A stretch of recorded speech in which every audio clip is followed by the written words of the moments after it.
hadir sebagai saksi untuk yang kedua kalinya. Tetapi ini kehadiran ini setelah ada inisiatif dari saksi Dude Herlino. Jadi pemeriksaan hari ini sebenarnya terkait dengan atau lebih intinya soal ini yang penting nih, jadi berita buat kalian nih. Penyerahan uang dari Dude Herlino, uang yang jumlahnya adalah senilai dengan jasa brand ambassador Dude dengan istrinya dari DSI. Nah itu sebesar 5,2,5 M, 5,250 juta, 5 miliar 250 juta. Nah ini penyerahan ini, kenapa saya sebut penyerahan? Karena ini inisiatif dari Dude dan istrinya. Jadi ini benar-benar murni inisiatif. Sudah kurang lebih 2-3 minggu belakangan ini kami koordinasi dengan pihak penyidik untuk menyampaikan niat baik dari Dude. Dan hari ini sebetulnya proses serah terima tersebut. Nah, serah terima tersebut diakomodirnya sebagai penyitaan oleh polisi karena memang mekanismenya yang tersedia cuma itu. Cuma seperti itu, jadi singkat sekali. Tadi dimulai periksa jam 1 oleh penyidik di lantai 5. Itu aja sih. Ada berapa pertanyaan? Alhamdulillah, sebetulnya pertanyaannya sih standar ya, tapi sebetulnya itu berita acara itu cuma fasilitas formal untuk proses penyerahan uang Dude kepada pihak penyidik. Nah, tujuan dari penyerahan itu adalah untuk membantu mengumpulkan sebanyak mungkin ya, membantu untuk pemulihan material bagi para korban yang jadi korban penipuan dari DSI. Nah, itu satu. Yang kedua juga ini bentuk pertanggungjawaban moral dari Dude. Karena secara legal Dude nggak ada masalah, tetapi Dude merasa prihatin dengan situasi para korban ya, korban DSI, dan akhirnya Dude ngambil peran lebih selain sebagai saksi, tapi Dude juga hadir untuk ngambil peran itu. Jadi kalau pertanyaan mungkin sekitar 12, tapi sebenarnya intinya poinnya tadi. Jadi baru hari ini kan serah terimanya baru hari ini. Mungkin setelah ini beritanya akan sampai ke teman-teman di sana. Oke, Mas Dude akhirnya legowo menyerahkan 5,2 M yang tentu nominalnya cukup besar ya. Iya, betul. Artinya seperti apa sih Mas artinya hari ini diserahkan? Iya, sebenarnya saya sudah lama berdiskusi sama Bang Haris, tapi memang pelaksanaan, memang secara teknis kita butuh waktu untuk mempersiapkan dan sebagainya. Ya kalau saya secara pribadi ini bagian dari empati lah kepada para korban. Ya, dan saya berharap proses ini berjalan dengan baik sesuai dengan aturan yang berlaku. Kalau sekarang justru banyak berteman dengan saya. Justru sekarang saya banyak dapat informasi dari teman-teman lender ya. Bahkan ya buat saya secara pribadi ini bagian konsekuensi pekerjaan lah. Ya yang saya harus jalani dan saya harus patuhi apapun aturan yang sudah ditetapkan gitu. Itu aja sih.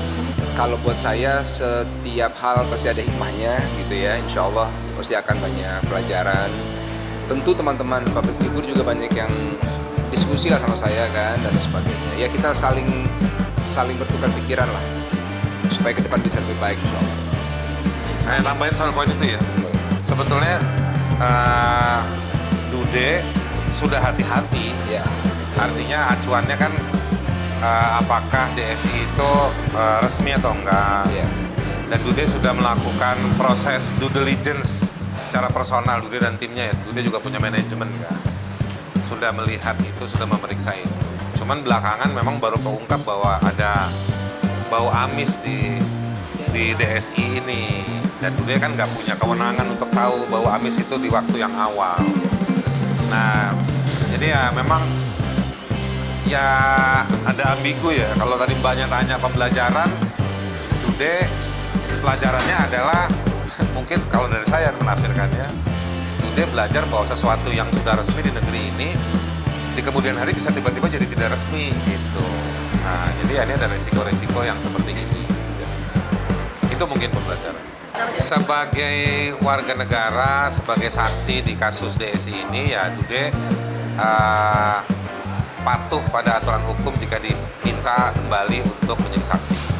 Mengingat masih ada dua orang lagi ditahan, belum dilimpahkan ke kejaksaan atau ke pengadilan. Jadi satu kasus beberapa tersangka atau terdakwa. Rumus umumnya seperti itu. Tapi rumus khususnya, Dude kan tidak ada kaitan dengan praktek kejahatan yang dilakukan oleh si masing-masing yang jadi tersangka maupun terdakwa. Jadi Dude tidak ada kaitan langsung. Nah, jadi memang Dude diperiksa karena sebagai brand ambassador, mungkin banyak saksi pelapor nyebut Dude. Tapi sebenarnya begitu dilihat kasusnya, ya Dude cuman kayak tiang listrik, ditaruhin papan reklame, di setel videotronnya, nah Dude kayak begitu kan kurang lebihnya seperti itu.